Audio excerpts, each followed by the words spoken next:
It's Tuesday, December 2nd. This is CTV at 6. Here's what's making news tonight. Maritimers prepare for the first significant storm of the season. Does the property assessment tax cap put an unfair burden on new homeowners? And early December, heavy snowfall for parts of the region tonight. More colder weather ahead this week. Live from our Maritimers News Center, this is CTV News at 6.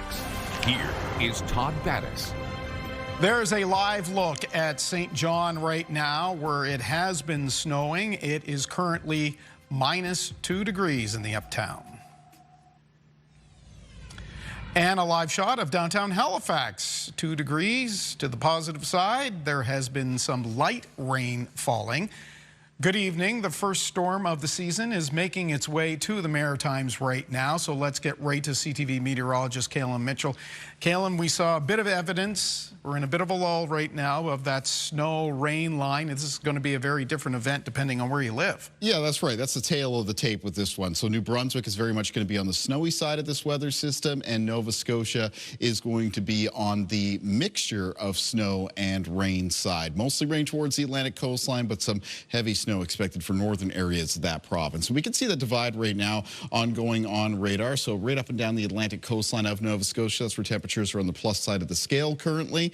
And you can see it is mostly some rain and some showers, so lighter at this point. And then it transitions over to snow as you get into interior areas of Nova Scotia. Greenwood and the Annapolis Valley are affording about 2 centimeters of snow down on the ground so far. And then we've got that snow coming down around areas of New Brunswick. Woodstock in the west of New Brunswick has reported about 6 centimeters of snow. Now, we're just in the preliminary part of this weather system. There is more to come as we move through tonight. In fact, the core, the center of this storm, still coming up the eastern seaboard of the United States. It's heavier rain around parts of coastal New York and up towards Massachusetts, and then heavier snow into interior areas of the northeastern U.S. So this part of the weather system is still going to be coming across the Maritimes as we move through tonight. So taking a look at the timing of that as we head through this evening and tonight, you can see the snow and the rain filling in. Now the snow is going to ramp up to become heavier for parts of the region during the overnight hours, most notably parts of the south of New Brunswick, as well as Cumberland, Colchester counties in Nova Scotia, the Annapolis Valley in Nova Scotia, parts of the north shore of that province, the Cape Breton Highlands, and actually Charlottetown and east in Prince Edward Island. The winds with the weather system as well will really pick up as we make our way through Wednesday morning, and there are expected to be some peak gusts of between 50 and 80 kilometers per hour on parts of Prince Edward Island and Nova Scotia Wednesday morning into early Wednesday afternoon. Some gusts for a few areas of Cape Breton close to 90. So we have a variety of weather warnings in effect, including an orange snowfall warning for the Cape Breton Highlands. So that's elevated over the typical yellow level warnings. And it's because of the higher snowfall potential in the Cape Breton Highlands, maybe amounts of 30 to 50 centimeters in total. Yellow warnings include snowfall warnings for Kings County, Prince Edward Island. They were added underneath that warning this afternoon. In northern areas of Nova Scotia, those spots that we just talked about that could pick up between 20 and 30 centimeters of snow. There's a wind warning out for Cape Breton and Richmond County, where some of the peak wind gusts Wednesday morning can reach 90 kilometers per hour.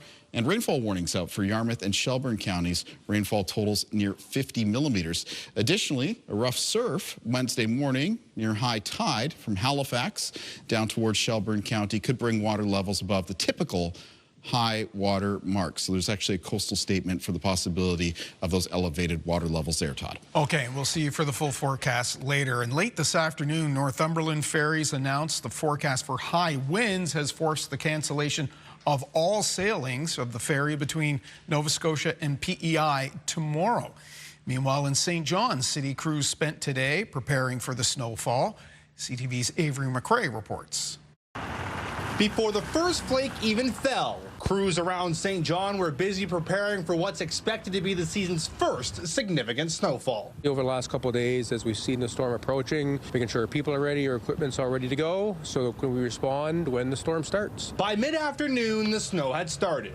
As much as 15 centimeters could fall in parts of New Brunswick and PEI, while Nova Scotia will see a healthy mix of snow, ice, and rain. Municipalities like St. John are prepared for a long night on the streets with a full arsenal of snow clearing equipment. Meanwhile, regional transportation hubs like Halifax Stanfield International Airport are prepared to keep operational disruptions to a minimum, with 32 staff on hand to de-ice planes and keep runways clear. If people have travel plans, we would encourage them to check the status of their flight directly with their airline prior to coming to the airport, and also just ensuring that you give yourself lots of extra time to arrive to the airport safely. Here in St. John, this first big snowfall will be the city's first look at their snow clearing efforts for the season ahead.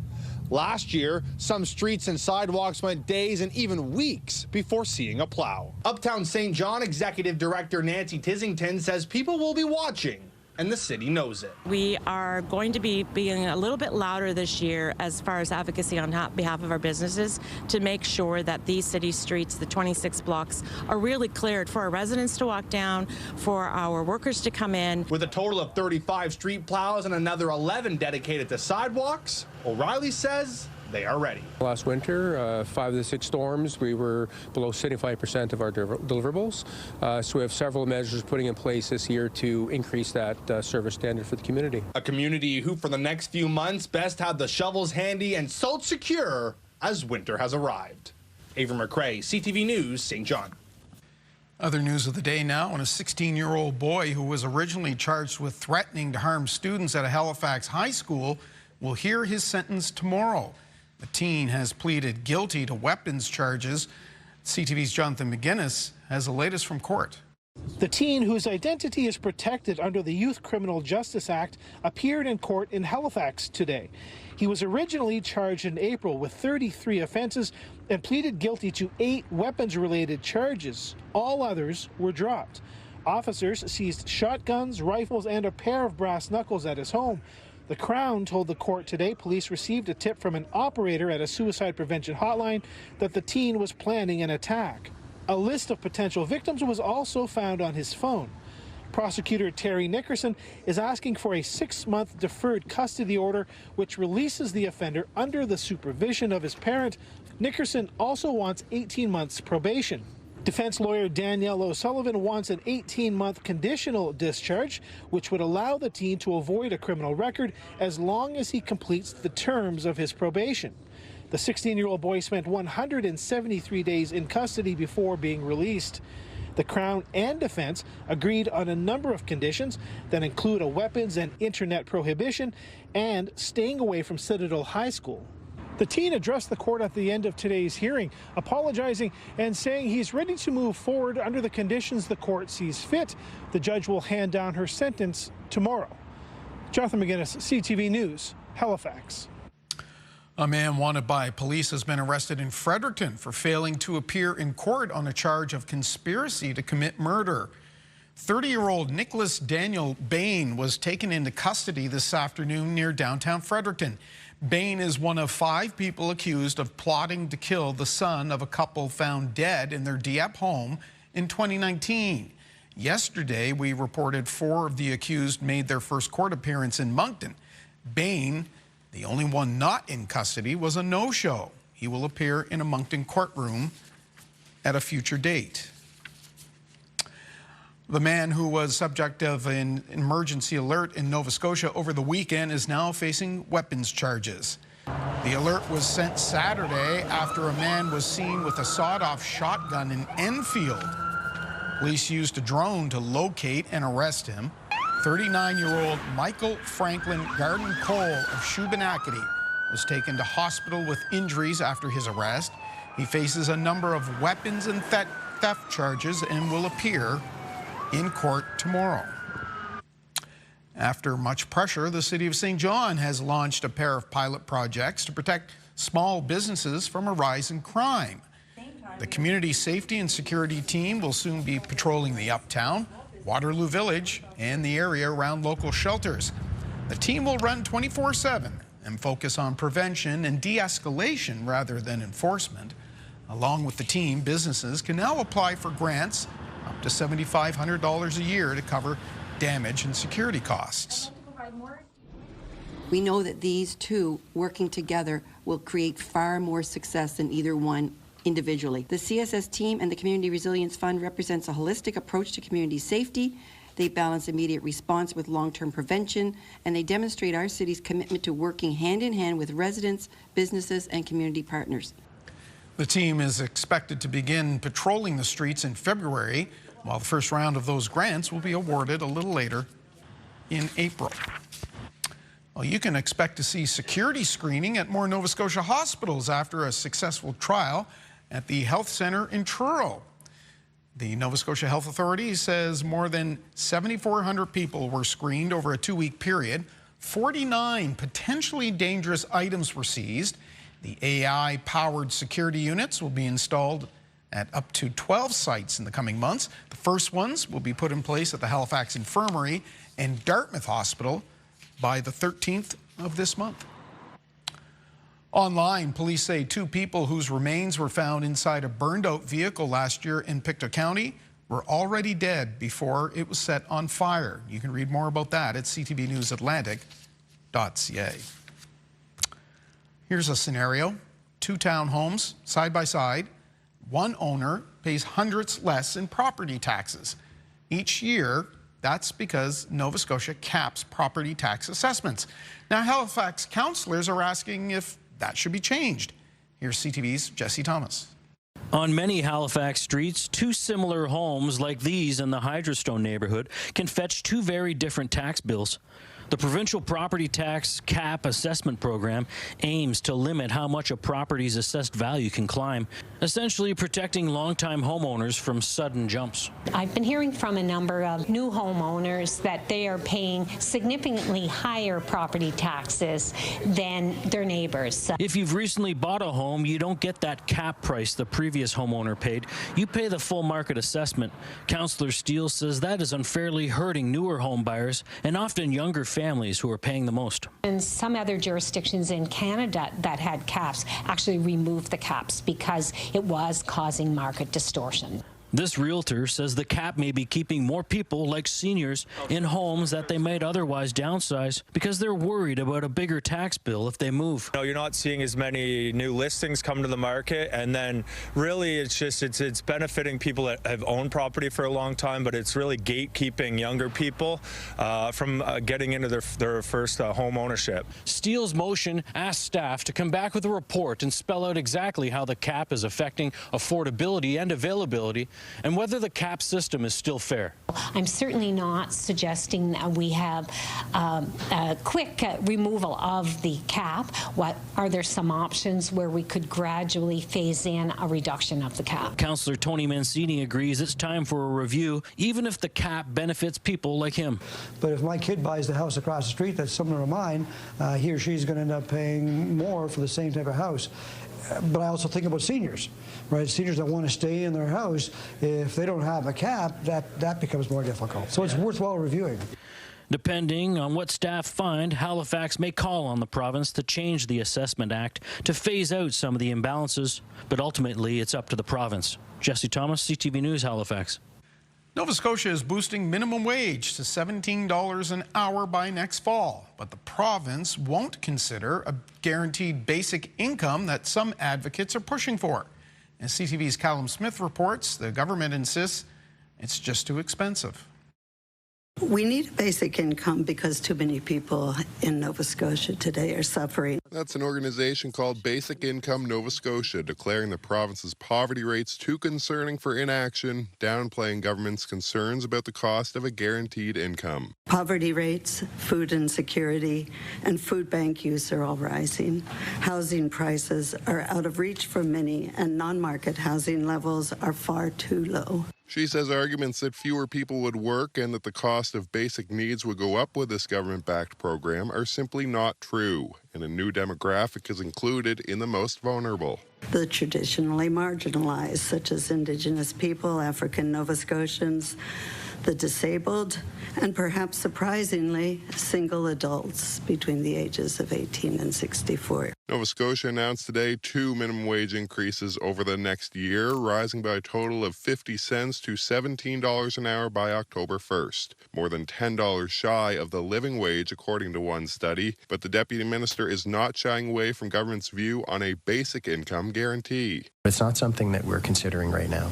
He says that's mainly because of the cost, with 2 estimates from the Parliamentary Budget Officer projecting a $1.5 billion price tag for Nova Scotia, or a $2.6 billion cost, depending on the definition of family. It would cover personal necessities such as housing and food. It would really mean basically reducing all of the benefits that we currently provide and having one streamlined process. But Basic Income Nova Scotia says the province spends about $2 billion a year on poverty measures as it is. The Deputy Minister says government is focused on targeted supports such as rent supplements, heating assistance rebates, and disability supports. But advocates argue the Guaranteed Income Supplement and Old Age Security Pension for seniors are proof that guaranteed incomes reduce poverty and societal costs. Callum Smith, CTV News, Halifax. Get the Maritimes' top stories, breaking news alerts, and watch live. Download the CTV News app. There is now a new spot in Moncton offering support for cancer patients. A grand opening was held this morning for the Wellspring Bannon House near the Moncton Hospital. It will provide free, non-medical support services for people living with the disease, their families, and caregivers. A former family home was donated by Sheila Bannon in memory of her parents and sister. Renovations began last fall. This is just amazing. I am just ecstatic about this home. The transformation is just phenomenal. This house was not updated for many years. My parents had never updated it. And today it's a beautiful home. It's going to help so many cancer patients. The home turned hub is a gathering place where those affected by cancer can connect with others and improve their quality of life. It's the first Wellspring Cancer Support affiliate in Atlantic Canada. Another covered bridge in New Brunswick is meeting the wrecking ball. It's a further blow for the provincial symbol that's become something of an endangered species. Here's our Derek Haggett. What's left of the Poirier covered bridge in Notre Dame will likely be gone in the very near future. That's the third covered bridge in New Brunswick to be lost this year, the most since 1989. Last February, the William Mitten Bridge in Riverview was demolished because it had fallen into disrepair and couldn't be saved. The Shepardy River No. 3 covered bridge near Riverside, Albert, was dismantled in the spring, but was replaced with a single-lane modular bridge. Jeanette LeBlanc lives near the Poirier Bridge and says when it was closed to traffic this summer, locals tried to convince the province to save it. It's sad. I mean, we tried our best to hopefully convince them that they wouldn't tear it down, but they felt that it wasn't safe, so they tore it down. It was sad. We took pictures, and we were going there to see every night what they had taken down. After this bridge is dismantled, only 56 covered bridges will remain. In the 1950s, there were over 340. The transportation minister says the province has to be certain all bridges can handle the capacity they were designed for. And when we see deterioration on a bridge, for one reason or another, we either lower the weight-bearing capacity of that bridge or we close that bridge down in some cases when it gets to be a little too extreme. CTV News reached out to the province for an update on when the project will be complete and whether a new bridge will replace it, but did not hear back by our deadline. Jeanette LeBlanc says there are a lot of active snowmobile riders in the area, and the hope is some sort of replacement bridge will be in place for the winter season so they can cross the river. Derek Haggett, CTV News, Notre Dame, New Brunswick. Thank you, Derek. Time for our first break of the evening. Ahead, Kaylin has more details on that snow rain event that's headed our way. But first, the risks of phones and children. We need to be thinking about their health, online exposure, potential addictive behavior. New research emphasizes the problems of phones in the hands of the very young. Stay with us.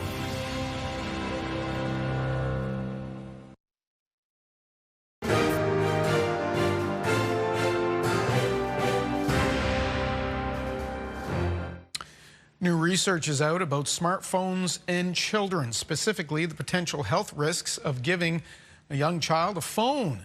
ABC's Hannah Batta has more. It's a question so many parents face. How old should your child be before getting them a smartphone? Now, a study in the journal Pediatrics finds children who had a smartphone before the age of 12 were at a higher risk for depression, obesity, and insufficient sleep than those who did not yet have one. Researchers also finding the younger a child is when they get a smartphone, the higher their risk for developing those issues. Most kids by age 12 already had a smartphone. The median age was 11. The kids with having a smartphone overall was associated with worse outcomes. While researchers stop short of recommending a specific age for phone readiness, doctors say the decision comes down to weighing the benefits of a phone against a child's maturity and level of responsibility. We need to be thinking about their health, online exposure, potential addictive behavior, and how owning a smartphone might affect their long-term health. A smartphone does have its benefits, such as increased connectivity and access to information. But doctors say parents should impose rules to limit potential harm, like no phones at dinner or at bedtime, and make sure kids still take part in activities not requiring phones. We want less devices, less screens, more childhood. While the study only shows an association between phone use and those health conditions, not a direct cause, researchers recommend parents talk to their child's doctor to determine when they're ready for a phone. Hannah Battah, ABC News, New York. Still to come in your newscast, slick and snowy roads for parts of the region on Wednesday morning. We're already seeing that this evening. Kaylin has more details after this.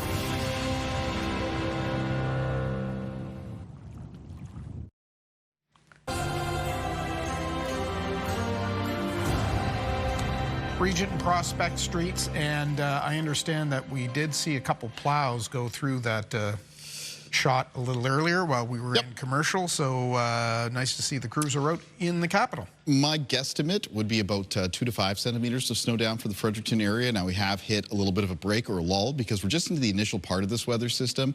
There will be some further snow that comes in tonight. But again, Fredericton is expected to remain out of the heaviest of the snow when it comes to New Brunswick. It is expected to pick up a little bit more for southern parts of the province, basically in the area between St. John and Moncton in the southeast. Okay, let me ask you, why do we call this a storm? I imagine there's some people watching at home who are saying 10 to 15 centimeters, that just sounds like a snowfall. It doesn't sound like a storm. So what qualifies? Yeah, I mean, 10 to 15 centimeters is a decent amount of snow, but something we probably wouldn't associate with storm levels. But that's, of course, only part of the Maritime seeing 10 to 15 centimeters. There are other areas, like the Cape Breton Highlands, expected to pick up between 30 and 50 centimeters of snow. The potential for parts of Cumberland, Colchester counties in Nova Scotia, maybe higher elevations in and around the Annapolis Valley, where you can see those snowfall amounts above the 20 centimeter mark.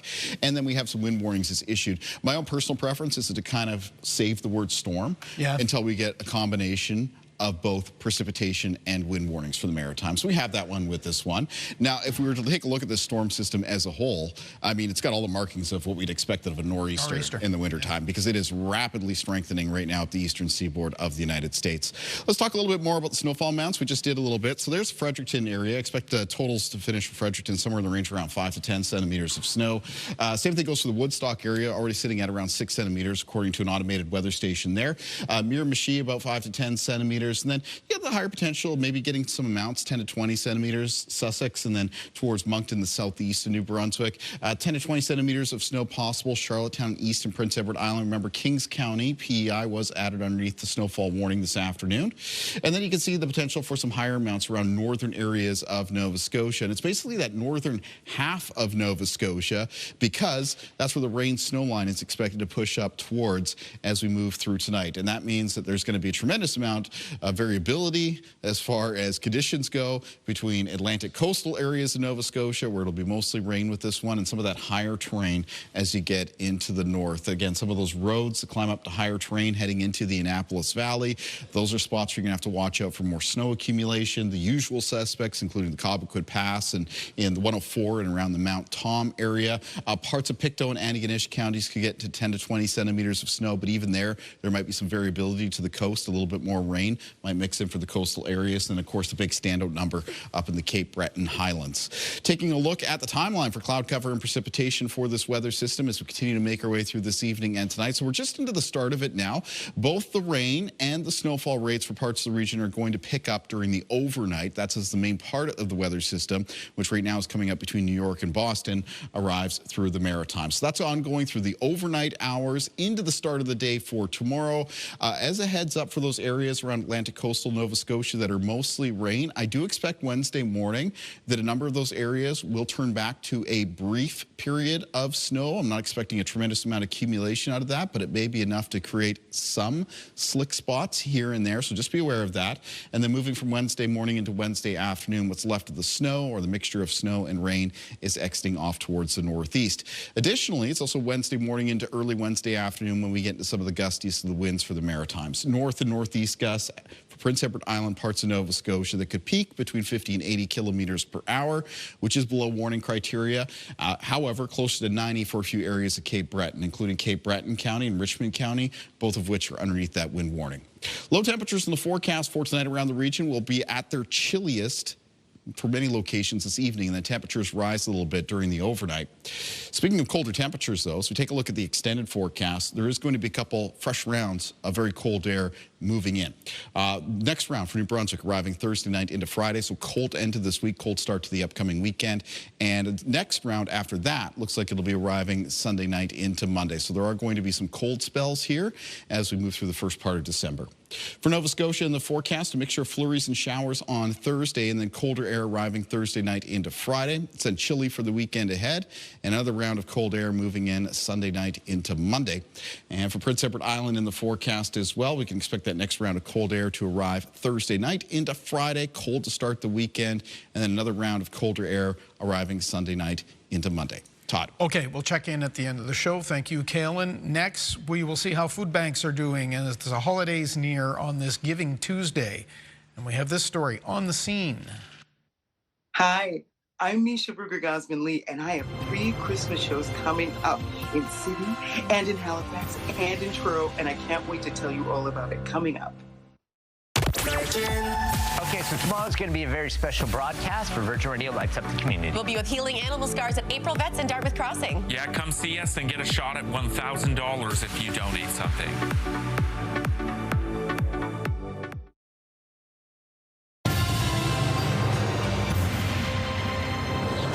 Earlier in the 5 o'clock block, we reported that today is Giving Tuesday, so let's talk about that. And our guest tonight is Ash Avery. She is Executive Director of Feed Nova Scotia. I'm sure this has been a very busy day for you. Absolutely. Yes, we're all run off our feet, but so excited. You had a campaign underway today. It goes until midnight, but there was a matching component about it. Maybe you want to tell us how things have been going so far. Yeah, absolutely. So, I mean, as you said, today is Giving Tuesday. It's a really big day for Nova Scotian charities, Canadian charities, and we know here Nova Scotians are always stepping up for one another. So we've been very fortunate today to have received over 1,000 donations so far. It's still open until midnight, but we have a match this year. So Sobeys is donating $25,000 to match all of the donations that we received today. Oh, that's great. It's certainly encouraging. But as you mentioned, a few hours left that people can certainly get online and make a donation. We're a few weeks out from Christmas. The demand is always high. Is there anything particular in your inventory that you still really need before we get into those final days? Absolutely. I mean, we're always collecting food and funds year round, but especially this time of year, we tend to bring in, the bulk of our donations. So we really do encourage folks, if you are going to donate, today is a great day to do it because, $10 becomes $20, et cetera. So it really is a great time to capitalize on your donations. And it also allows us to purchase food at a great cost to be able to get the best bang for our buck so that we can get more food out into communities. But if you are looking to do a food drive or donate food, we do have a list available on our website of all of the things that, are our most needed items. So definitely check that out. Okay, great. The province of Nova Scotia is contributing proceeds from U.S. liquor sales. Curious as to what kind of impact you think that might have on Feed Nova Scotia. Yeah, so the province did announce a $1.5 million funding to Feed Nova Scotia. And, we'll use any funding we receive to support the immediate needs across Nova Scotia and to continue to advocate for the long-term and systemic solutions that reduce the need for food banks in the first place. But we know right now what matters most is that support is getting to the people who need it, and that we're able to do the work to, build long-term solutions to ensure that everyone has access to secure and dignified food. But it definitely will support the work that we're doing. In total, Feed Nova Scotia distributes of purchased, recovered, and donated food annually through our network of 137 food banks and meal programs. And that is a total value of over $25 million. And tens of thousands of Nova Scotians rely on these resources and supports every single month. So we're thankful for the funding and especially grateful for everyone who is in the community and supporting the cause and just showing up for one another with generosity and compassion by donating. You have said in the past that we don't want this charity to have to exist. But rather than disappearing, food bank use seems to have become more entrenched in this country. And the latest reporting shows something to the effect of 2.2 million visits in October, more seniors, more two-parent families. We seem to be a long way from getting to where you would like to be. Absolutely. There's no question we are in a crisis in Nova Scotia. So we know that food banks have become normalized, and people are not coming to food banks because there is not enough food. They're coming because they don't have enough income to cover the cost of living, which continues to impact more and more Nova Scotians. So we know right now that nearly 1 in 5 people who are seeking a food bank are employed.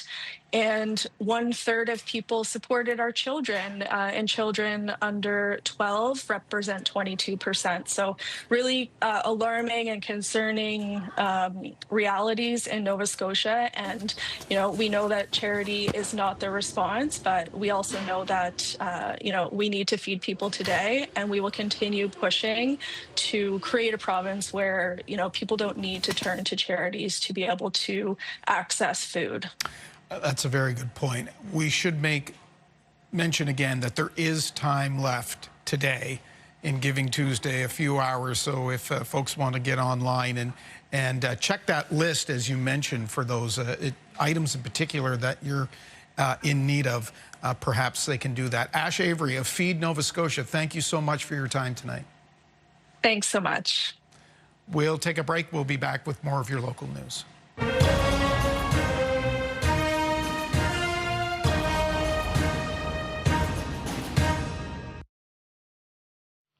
In health headlines tonight, we look at why the World Health Organization is now backing weight loss drugs that are increasing in popularity.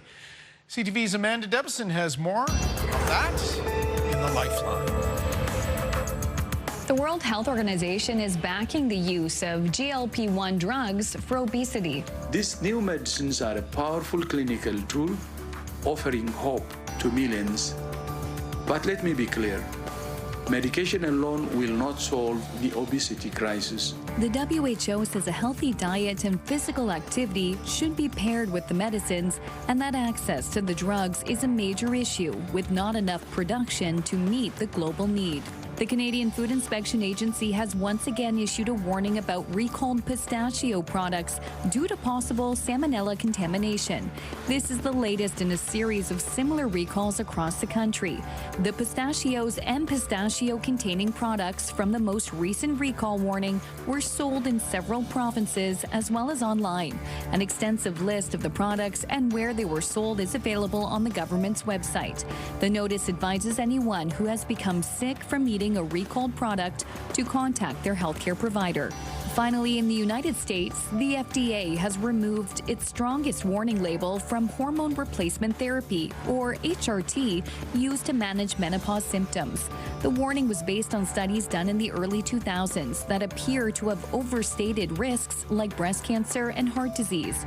For years, millions of women avoided HRT out of fear, even though newer evidence shows that for women under 60 or within 10 years of menopause, the benefits of HRT often outweigh the risks. The FDA's decision follows a review of decades worth of scientific data. While HRT may still have some risks for some women, this change could improve access and encourage more conversations between women and their doctors in the U.S. With Health and Medical News, I'm Amanda Debison for The Lifeline.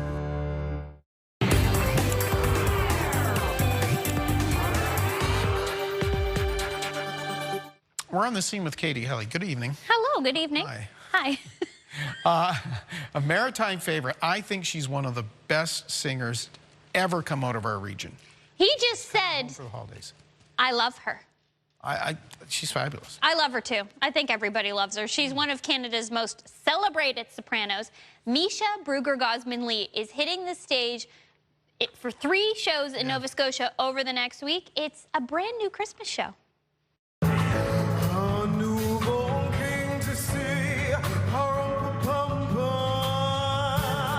3 Christmas shows in Nova Scotia happening over the next week. We'll be in Truro, we'll be in Halifax, we'll be in Cape Breton.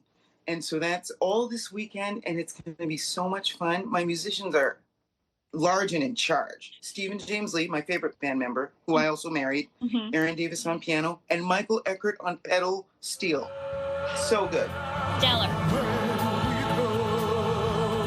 How does it feel to return to these stages and these communities, Misha? It feels so great to be able to create here in Nova Scotia, to be able to rehearse in my house, pick my kids up from school, come home, get my musicians from the airport, bring in musicians from the area, sleep with my guitarist. Yes, it's amazing. It's a great feeling.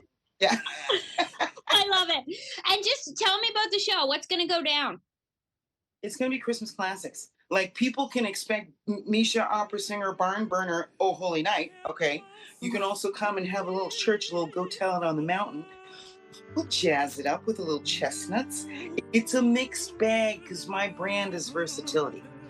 And I really love Christmas music after December 1st because we all can gather around the hearth of this traditional repertoire.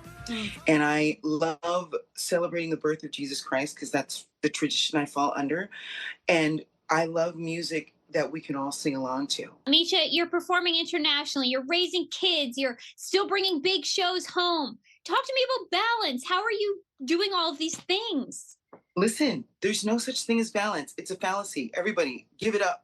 You are either tending this fire and making sure this one doesn't burn out and then coming to this one to make sure you have the privilege of having fires to tend.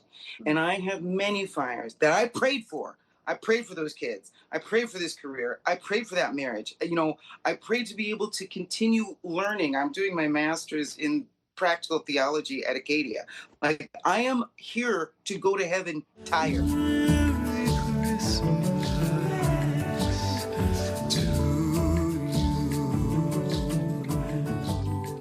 And that's why you love her. We all love her. So her show is called The Christmas Tour. Okay, here we go. The tour is called Christmas at Home, which it is. She hasn't performed Christmas shows in Nova Scotia in a long time. She's going to stop in Sydney December 6th, where she's going to perform at BCU Boardmore Playhouse. She'll be in Halifax at St. Andrew's Church on December 8th. I think we'll see Todd Battis in the audience. And the First United Church in Truro on December 9th. Okay. All the info is on our website. Wonderful. Thank you. Thank you. See you tomorrow night. We'll be right back.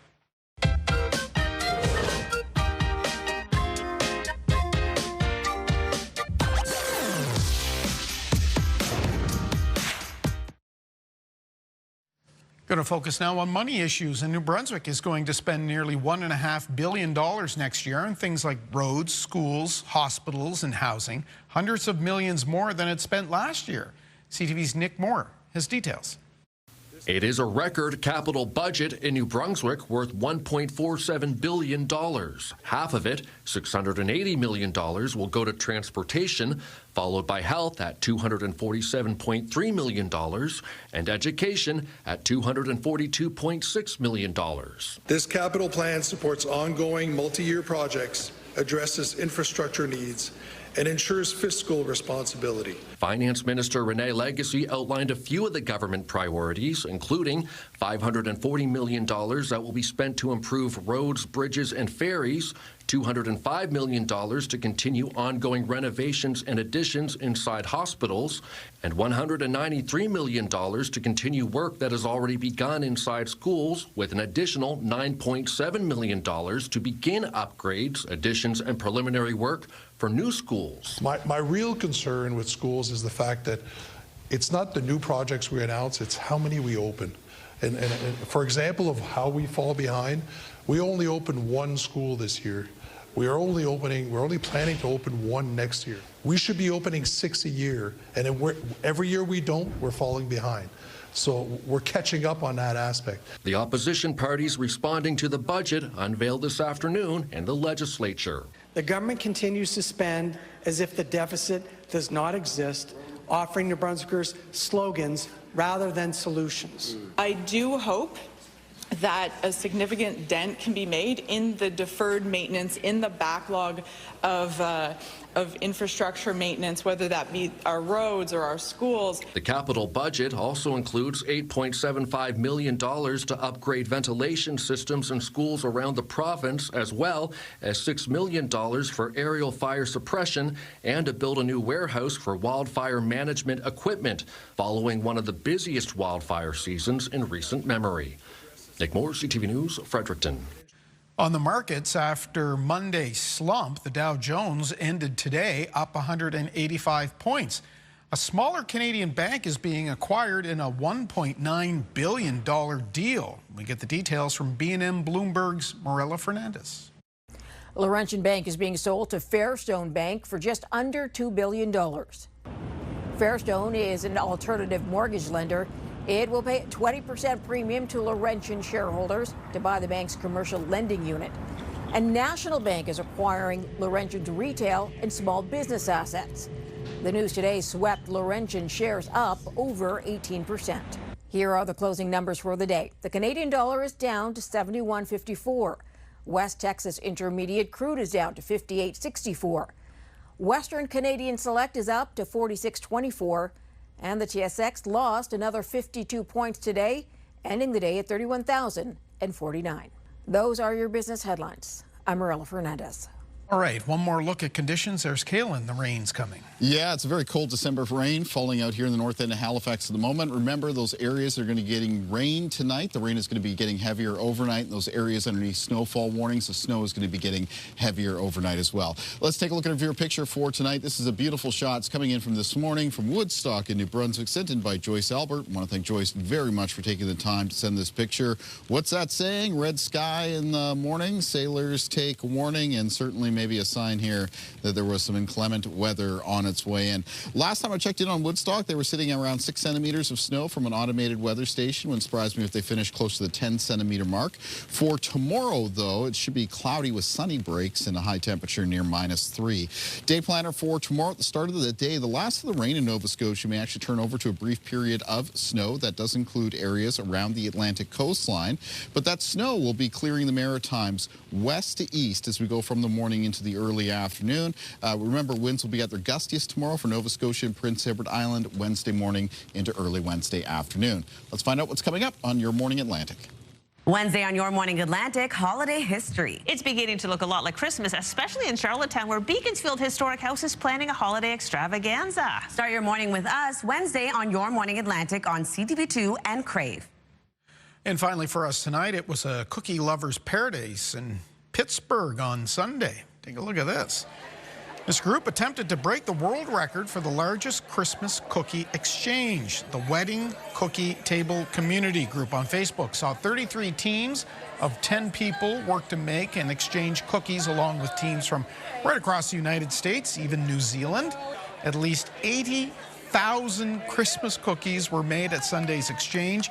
Each team had its own theme. No word on whether they broke the record, but really, who cares? Look at all those cookies, 80,000 of them. That is our look at the day here at home. Bruce Frisco is here with the late update at 11:30. CTV News Atlantic.ca has our updates. I'm Todd Battis. Stay warm and dry tonight. We'll see you tomorrow at 6. Till then, have a good night.